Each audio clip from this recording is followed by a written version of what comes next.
Episode 2. Almer masuk ke ruang kerja Riana. Silahkan duduk. Riana mempersilahkan Almer. Ia ingin melakukan sedikit interview pada calon asisten pribadinya ini. Riana kembali membuka map yang berisi data pribadi Almer. Aldi Bagaskara, ya? Benar Nyonya, sahut Almer pelan. Namamu Indo sekali. Tapi jika dilihat dari wajahmu, kau pasti blasteran, tebak Riana. Almer menganggukkan kepalanya. Benar Nyonya. Ibu saya keturunan Eropa, sedangkan ayah saya asli Indonesia. Riana menganggukkan kepala, dia menyadari tompel di wajah calon asistennya ini tidak cukup untuk menutupi pesonanya yang begitu memikat. Baiklah, Al. Aku sudah membaca data pribadi yang kau kirimkan. Dengan sederet pengalaman kerja yang kau miliki, aku memutuskan untuk menerimamu sebagai asisten pribadiku, tapi...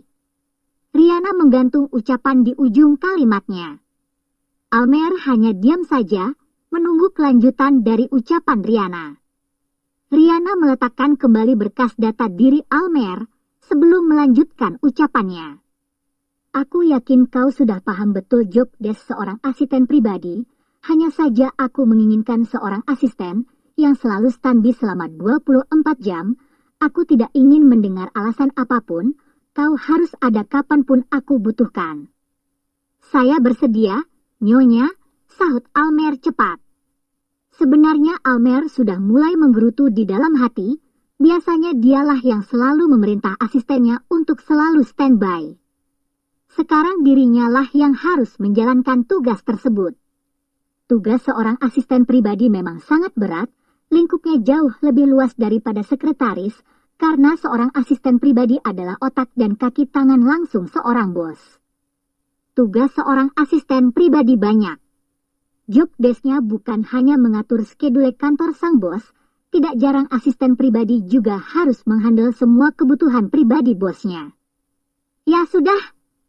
Kalau begitu besok kau sudah mulai bekerja, meja kerjamu di sana. Riana menunjuk sebuah meja yang ada di sisi kiri ruang kerjanya. Baik Nyonya. Almer mengangguk paham. Aku rasa interviewnya cukup.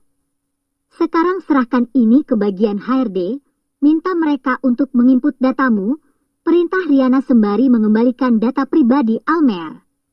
Baik Nyonya. Saya pastikan Anda tidak akan kecewa menjadikan saya sebagai asisten pribadi, karena saya adalah orang yang bisa diandalkan, ucap Almer dengan percaya diri. Riana mengibaskan tangannya sambil tersenyum miring. Antarkan saja berkasmu ke HRD, dan setelah itu kau boleh pulang. Sampai jumpa besok, Nyonya. Almer keluar dari ruangan Riana dengan langkah penuh semangat, meski ada gejolak ego dalam dirinya yang merasa terhina oleh perintah Riana. Tapi rasa penasaran Almer terhadap Riana membuatnya rela menurunkan ego. Sekarang ia sudah melewati step awal, yang perlu dia pikirkan selanjutnya adalah membuat Riana nyaman agar ia dapat mengorek informasi pribadi Riana. Sementara itu di ruang kerjanya, Riana tertegun oleh sikap Almer. Pria itu bahkan tidak mengucapkan terima kasih saat ia diterima bekerja. Meski penampilan Almer terlihat biasa saja, bahkan bisa dibilang sangat sederhana. Tapi Riana dapat merasakan ada aura kuat dan berkuasa di dalam diri Almer. Ah, sudahlah. Mungkin itu hanya perasaanku saja, gumam Riana sambil mengibaskan tangan. Riana kembali sibuk dengan pekerjaannya. Apalagi beberapa hari ini ia harus melakukan tugasnya sendiri, ia harus membaca dan membalas pesan dari klien sendiri, mengatur jadwal pertemuan sendiri. Ya, Riana tampak begitu kelelahan dengan semua ini. Dia juga tidak mengerti mengapa asisten pribadi lamanya mengundurkan diri tanpa sebab yang jelas.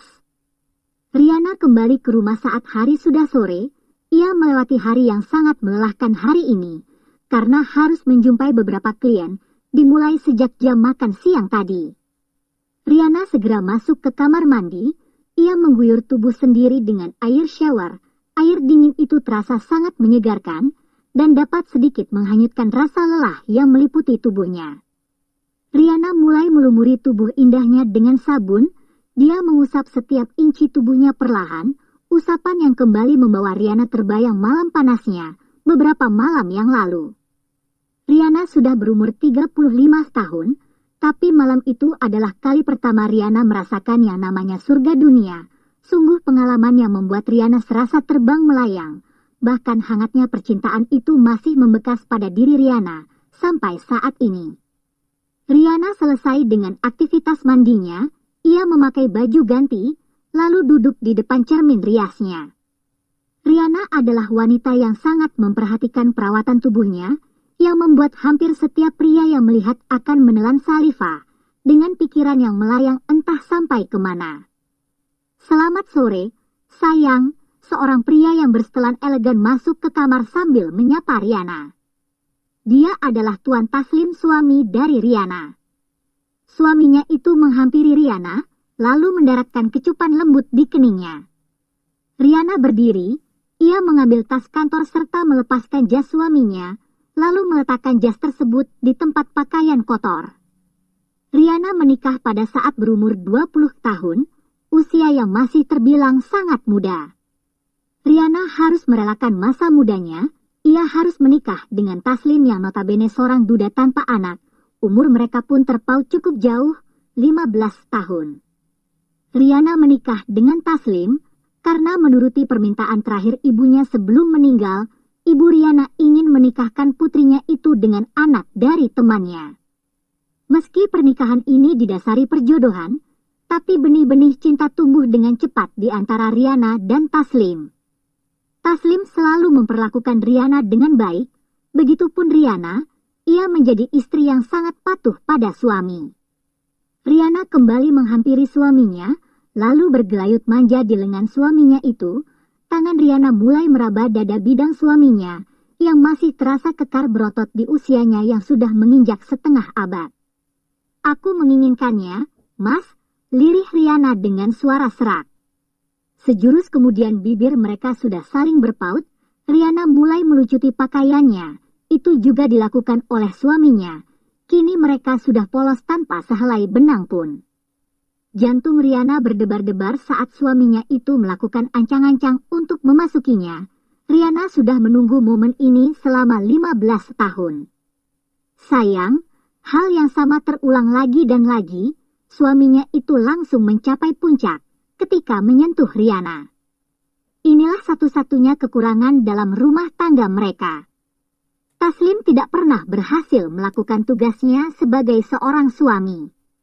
Meskipun selama ini berbagai macam cara sudah mereka lakukan untuk mengobati penyakit Taslim. Namun, sayang, sampai detik ini semua usaha yang mereka lakukan tidak membuahkan hasil. Taslim tidak berhasil menjadi lelaki sejati. "Maaf." Itulah kata yang selalu didengar Riana saat suaminya itu gagal memberinya nafkah batin. "Tidak apa-apa, Mas," sahut Riana pelan. Riana menekuk wajah untuk menutupi kekecewaan, batinnya tersiksa menahan gejolak yang mendamba. Ia adalah wanita normal yang bukan sekedar membutuhkan nafkah lahir, ia juga menginginkan nafkah batin yang juga merupakan haknya.